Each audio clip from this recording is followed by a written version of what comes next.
کیا پولیس نے گرفتار کر لیا ہے محسن کو؟ اب میرے لیے ان سب سے کچھ چھپانے کی گنجائش نہ رہی۔ ویسے بھی بالآخر ان کو یہ بات معلوم ہو جاتی۔ میں نے انہیں مختصراً راما راؤ سے ہونے والی گفتگو کے بارے میں بتا دیا۔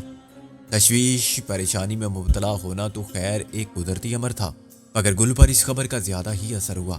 اس کے اعصاب پر ویسے ہی گولی لگ جانے کے بعد خوف سوار تھا۔ حالات کے پیش نظر اس نے اپنے خوف پر قابو پا لیا تھا، لیکن اس کی جذباتی مزاحمت کی صلاحیت کا گراف بہت گر چکا تھا۔ یہ خبر ایک بہانہ بن گئی۔ اس نے ایک دم پھوٹ پھوٹ کر رونا شروع کر دیا۔ محسن کو پولیس نے پکڑ لیا ہے اور آپ سب کیسی بے فکری سے باتیں کرتے جا رہے ہیں جیسے یہ کوئی بات ہی نہیں، اس نے زارو قطار روتے ہوئے کہا۔ میں نے پریشان ہو کر کہا، گل کیسی باتیں کرتی ہو؟ وہ ہمارا دوست ہے، ہمیں اس کی فکر نہیں ہوگی تو کسی ہوگی؟ جھوٹ بولتے ہیں آپ سکندر بھائی، اس نے میری بات کاٹ دی۔ آپ کو صرف اپنی کامیابی کی فکر تھی، صرف فتح کی خوشی ہے آپ سب کو۔ کسی کے منہ سے میں نے محسن کا نام تک نہیں سنا، کسی نے بھی نہیں کہا کہ اسے تلاش کرنا چاہیے۔ رابعہ باجی کیا ملی آپ کو؟ آپ دنیا بھول گئے۔ گل، میں نے سخت لہجے میں کہا، فضول باتیں مت کرو۔ یہ فضول باتیں نہیں، سچ ہے جو آپ کو کڑوا لگ رہا ہے۔ وہ چلائی، آپ کو معلوم ہو گیا تھا کہ محسن پکڑا نہیں گیا، وہ کہیں آس پاس ہی موجود ہے۔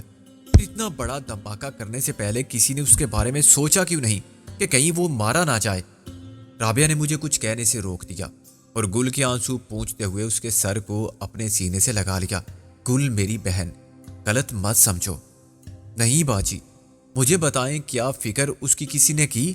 کیا یہ ناممکن تھا کہ کوئی باہر جا کے اسے تلاش کرتا؟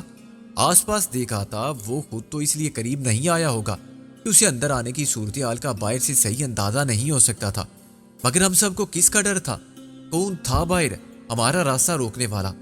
سکندر بھائی اور غالب میں سے کوئی باہر جا کے اس کو بلا نہیں سکتا تھا؟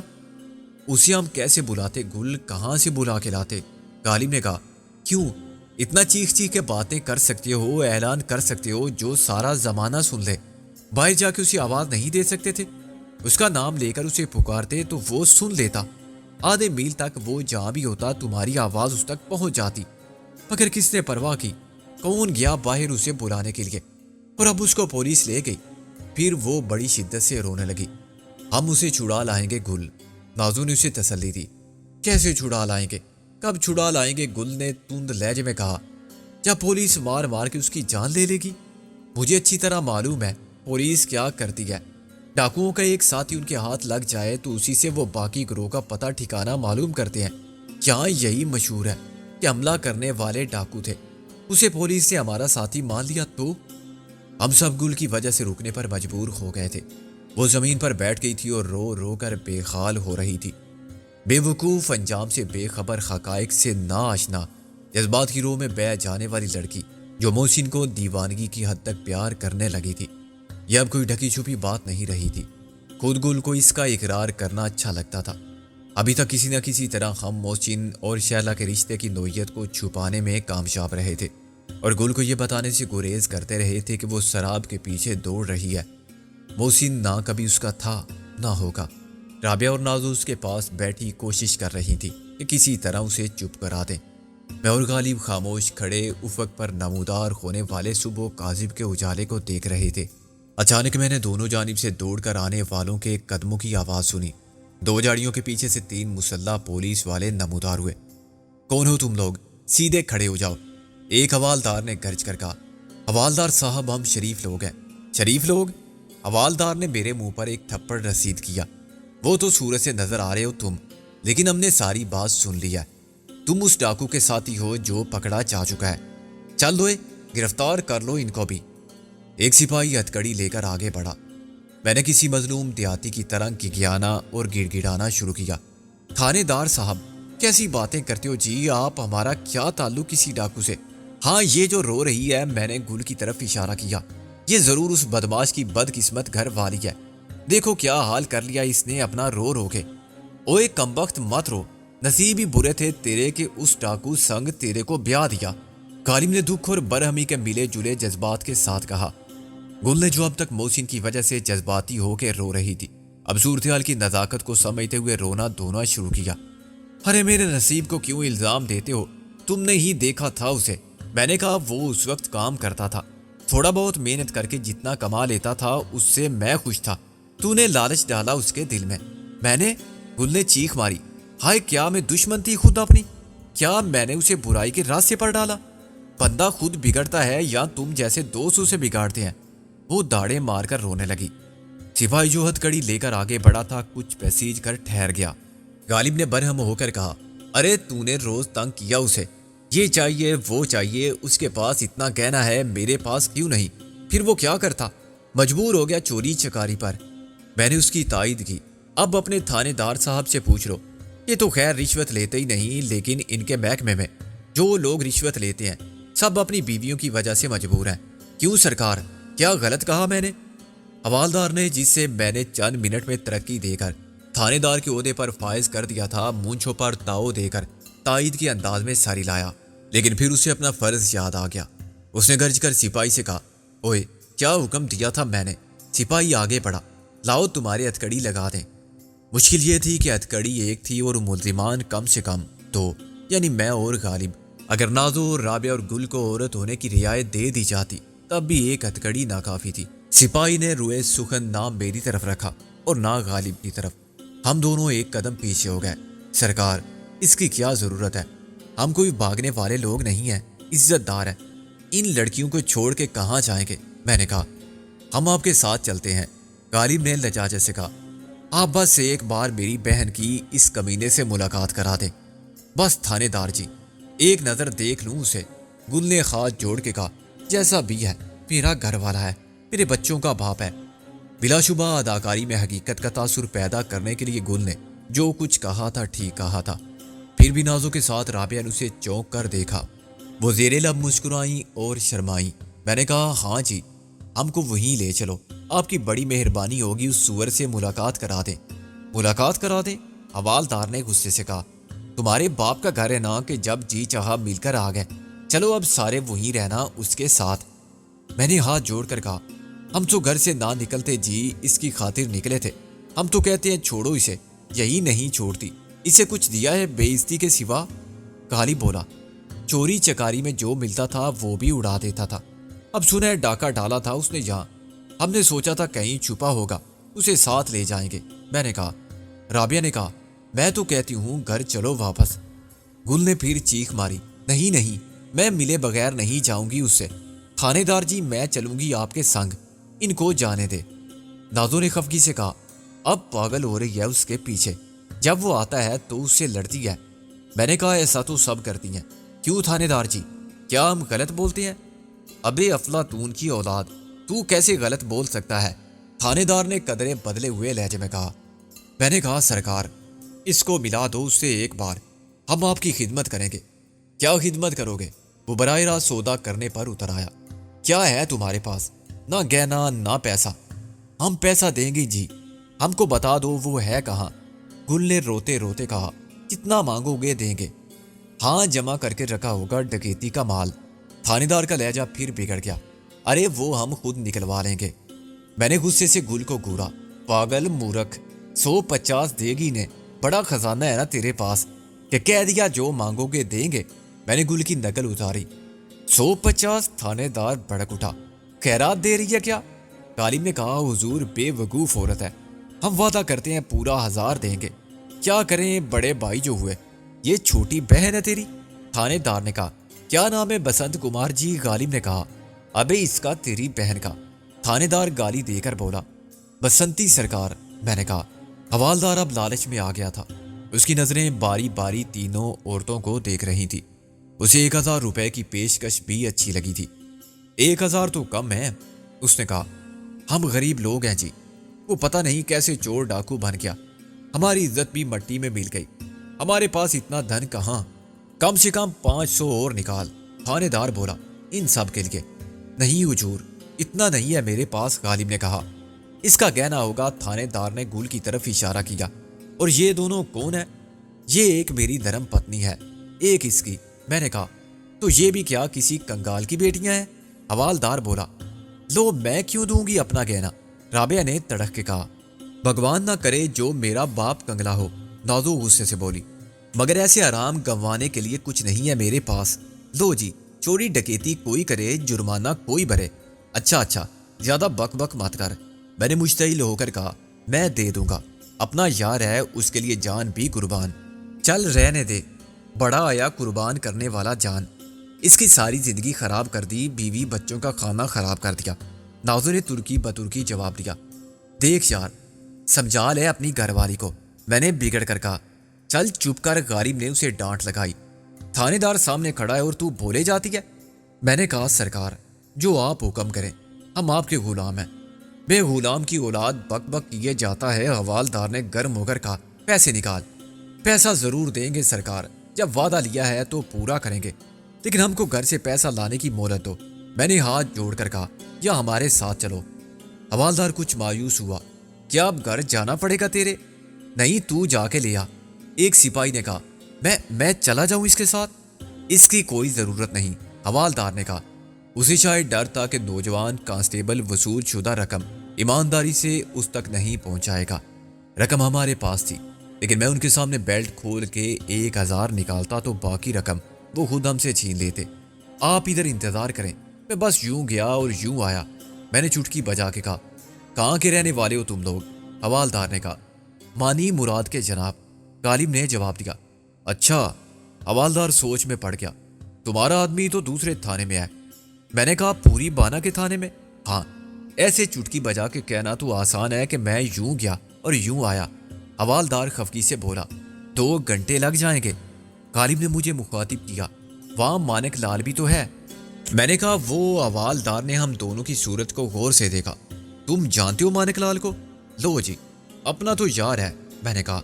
غالب نے تائید میں سر ہلایا۔ وہ 2000 کا بندوبست کر دے گا، ہم اسے کل واپس کر دیں گے، میں نے کہا۔ حوالدار کو یہ تجویز پسند آئی۔ ٹھیک ہے، ایسے کر لو، اس سے تو تمہارا ہی فائدہ ہے۔ ابھی تمہارا آدمی کیا نام ہے اس کا؟ چمن لال۔ ہاں جی، چمن لال، میں نے فوراً کہا۔ دیکھو، ابھی اس کے خلاف نہ پرچہ کاٹا گیا ہے اور نہ کوئی قانونی کارروائی ہوئی ہے، حوالدار بولا۔ کشتی پولیس نے پکڑا تھا اسے۔ ابھی تم چاہو تو ان سے معاملہ طے کر سکتے ہو، بعد میں مشکل ہو جائے گا۔ 8 بجے تھانے دار اسے دیکھ لے گا تو پھر اسے چھڑانے کے لیے اپنا سب کچھ بیچ دو گے، پھر بھی کافی نہیں ہوگا۔ تھانے دار 10,000 سے کم کی بات ہی نہیں کرتا۔ میں نے آنکھیں پھاڑ کر کہا، 10,000؟ ہاں، 10,000 بھی چھوٹی موٹی چوری کے الزام میں پکڑے جانے والوں کے ہوتے ہیں۔ چمن لال پر تو شک ہے کہ وہ ڈاکوؤں کا ساتھی ہے۔ میں نے سخت پریشان ہو کر کہا، تھانے دار جی، آپ ہی کچھ مدد کرو ہماری، آپ کو بھگوان کا واسطہ ہم پر دیا کرو۔ اگر چمن لال جیل میں چلا گیا تو یہ سچ مچ مر جائے گی۔ جیل تو جائے گا بعد میں، پہلے ہوگی تفتیش، حوالدار نے کہا۔ تفتیش میں ہی ضائع ہو گیا، گل نے ایک چیخ ماری۔ ایسا مت کہو، حوالدار نے بے رحمی سے کہا۔ تفتیش شروع ہوگی تو سمجھو تمہاری خیر نہیں، سارے گھر کو تھانے بلا لیں گے، ایک رات کی مار نہیں جھیل سکو گے تم لوگ۔ میں نے کانپتے ہوئے کہا، ہم آپ سے سچ کہہ رہے ہیں، ہم شریف عزت دار لوگ ہیں۔ ہاں، ایسے ہی لوگوں کی عزت اتاری جاتی ہے تفتیش میں، جو اپنی عزت پر اکڑتے ہوں، جیسے تم اکڑ رہے ہو۔ غالب نے کہا، نہیں جی، ہم اکڑ تو نہیں رہے ہیں، تو اور کیا کر رہے ہو؟ بار بار ایک ہی بات کرتے ہو کہ ہم عزت دار شریف ہیں۔ ارے بھائی، چمن لال ڈاکوؤں کا ساتھی ہے اور تم اس کے ساتھی ہو، تو کیا ہوئے تم؟ پولیس کیا کسی کو اس کے کہنے سے شریف عزت دار مان لیتی ہے؟ بے عزتی کا پتہ اس وقت چلے گا جب تمہارے سامنے تمہاری ان تینوں سندریوں کی۔ میں نے گھبرا کر کہا، نہیں جی، ایسا کیسے ہو سکتا ہے؟ حوالدار بگڑ کر بولا، ابھی جب ہوگا تو دیکھ لینا کیسے ہوتا ہے۔ غالب نے کہا، سرکار آپ کوئی اپائے بتائیں۔ اپائے تو بتا رہا ہوں، معاملہ صبح سے پہلے ختم کرانے کی کوشش کرو۔ چالاک حوالدار نے مونچھوں پر تاؤ دیا۔ اسے یقین آ گیا تھا کہ وہ ہمیں ہراساں کرنے کے نفسیاتی طریقے آزمانے میں کامیاب رہا ہے، اور اب ہم اس کی منت سماجت کریں گے، اسے منہ مانگی رقم ادا کریں گے کہ ہمارے ساتھی کو چھڑوا دو، اور وہ ہم پر یہ احسان کرے گا کہ 10-20 ہزار میں تفتیش ختم کرا دے گا۔ یقیناً یہ اس کے اختیار کی بات تھی، اور وہ اپنے اختیارات کو ہمارے حق میں استعمال کرنے کی پوری قیمت وصول کرنا چاہتا تھا۔ اس نے ہمارے سامنے ایک صورتحال کو واضح کر دیا تھا کہ یا تو ہم اس کی معرفت عزت کی قیمت ادا کر کے سب کی عزت و آبرو اور جان بچا لیں، یا پھر جملہ اہل خانہ کے ساتھ، جن میں خواتین بھی شامل ہوں گی، تفتیش کے سنگین نتائج بھگتنے کے لیے تیار ہو جائیں۔ اسے اس بات سے کوئی سروکار نہ تھا کہ ہم یہ منہ مانگی قیمت کیسے ادا کریں گے۔ ماتحت بھی بڑے سسپینس میں مبتلا اپنے ہوشیار افسر کے عیار دین کی کاروباری صلاحیت کا مظاہرہ دیکھ رہے تھے اور یہ سوچ رہے تھے کہ اس سودے میں بالآخر ان کو کیا ملے گا۔ شیر کے منہ سے اس کا نوالہ کون چھین سکتا ہے؟ وہ کتنا کھاتا ہے، کتنا چھوڑ دیتا ہے، یہ اسی کی مرضی ہوتی ہے۔ حوالدار کے ساتھ سارے معاملات خوش اسلوبی سے طے کرانے کا سودا 40,000 سے شروع ہوا اور 25,000 پر طے پا گیا۔ اس نے چمن لال یعنی محسن کو حوالات سے نکال کے باحفاظت ہماری تحویل میں دینے اور ہمیں تفتیش سے تحفظ فراہم کرنے کی پوری ذمہ داری قبول کر لی تھی۔ فی الحال 2,000 نقد کے عوض اس نے ایک ملاقات کرانے پر رضامندی کا اظہار کیا تھا۔ باقی کے معاملات کا انحصار ہماری کوششوں کی کامیابی پر منحصر تھا کہ ہم مطلوبہ رقم کتنے عرصے میں فراہم کر سکتے ہیں۔ ہم نے وعدہ کیا تھا کہ 2-3 دن میں سب کا گہنا بیچ کے رقم اکٹھی کر لیں گے۔ نازو کے ساتھ رابعہ نے سودے کے خلاف احتجاج کیا۔ ایک چھلا نہیں دوں گی میں، رابعہ نے کہا۔ اپنی ماں کا زیور بیچ دو نا، نازو بولی۔ میں نے رابعہ کی ایک جام پر رسید کیا۔ اب بولی تو تیرا گہنا کیا تجھے بھی بیچ دوں گا، سمجھی؟ یہ جام پر مارنا از حد ضروری تھا۔ اصل شوہر اس قسم کی صورتحال کو ایسے ہی کنٹرول کرتے ہیں۔ میں نے ہاتھ زیادہ زور سے گھمایا تھا، جام پر آہستہ سے مارا تھا، پھر بھی ایک مردانہ وار کا مقابلہ رابعہ نہ کر سکی اور نیچے گر گئی۔ میری سرکت پر جتنا تعجب کسی اور کو ہوا تھا اس سے کہیں زیادہ دکھ مجھے ہوا تھا، لیکن جھوٹ کو سچ بنانے کے لیے دل پر جبر کرتے ہوئے ایک تکلیف دہ اور ناپسندیدہ فعل کا ارتکاب حالات کا تقاضا تھا۔ مجھے معلوم تھا کہ رابعہ نے برا نہیں مانا ہوگا۔ اس نے یقیناً سمجھ لیا ہوگا کہ فنا بقا کی جدوجہد میں ایسے مرحلے بھی آتے ہیں کہ آدمی مجبور ہو جاتا ہے وہ سب کچھ کرنے پر جو عام حالات میں اس کے لیے ناممکن ہوتا ہے۔ پھر بھی میں شرمسار تھا اور اسے نظر نہیں ملا سکتا تھا۔ نازو نے میری مدد کی۔ اس نے میرے ذہنی کرب کا بخوبی اندازہ کر لیا تھا۔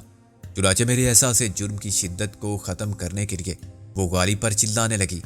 میں صاف بتا دیتی ہوں ابھی سے کہ میں جان دے دوں گی، مگر کسی نے میرے گہنے کی طرف نظر اٹھا کے بھی دیکھا۔ غالب نے اس کا مقصد بانپ لیا اور میری تقلید کرتے ہوئے نازو کے منہ پر ایک تھپڑ مارا۔ بھونکتی جا رہی ہے، زبان کھینچ کے ہاتھ پر رکھ دوں گا جو اب منہ سے ایک لفظ بھی نکالا۔ تیری بہن کا معاملہ ہوتا تو فٹ سارے گہنے رکھ دیتی میرے سامنے۔ یہ میری بہن کا معاملہ ہے، تیری کیا؟ تیرے باپ کی جان کی پرواہ نہ کروں میں؟ دونوں بیویاں ایک ایک جامپڑ کھا کے خاموش ہو گئی تھیں، جیسے کہ شوہر کو مجازی خدا اور دیوتا سامان سمجھنے والی سب مشرقی بیویاں ہو جاتی ہیں۔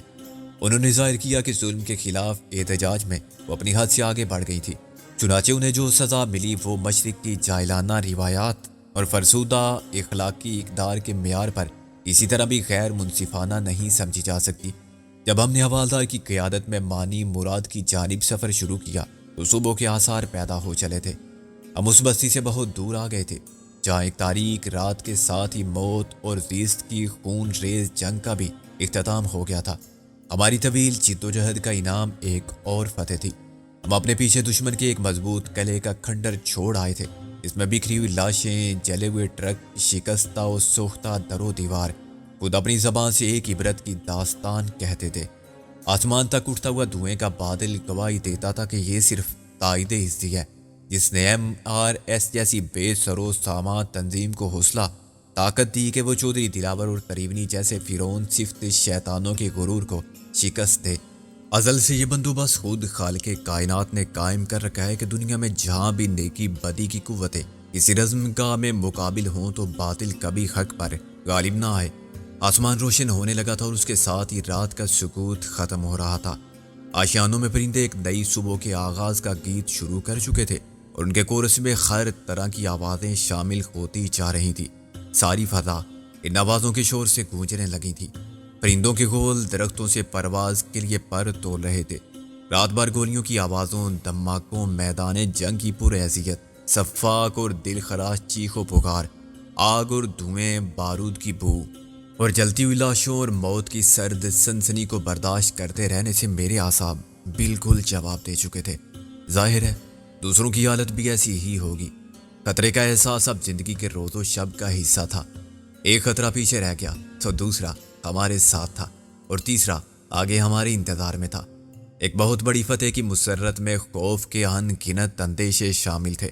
چنانچہ ہم خوش ہونے کے باوجود رنجیدہ تھے کہ ہم نے شہلا اور اس کے بیٹے کی زندگی کو دشمن کے قبضہ اختیار سے چھڑانے کی جو کوشش کی تھی وہ ناکام ہو گئی تھی۔ اس ناکامی کا خیال میرے دل کا بوجھ تھا۔ میں شیلا کا تصور کرتا تو ذہن میں ایک خلا سا نمودار ہو جاتا جس میں ان گنت سوال سرگرداں تھے۔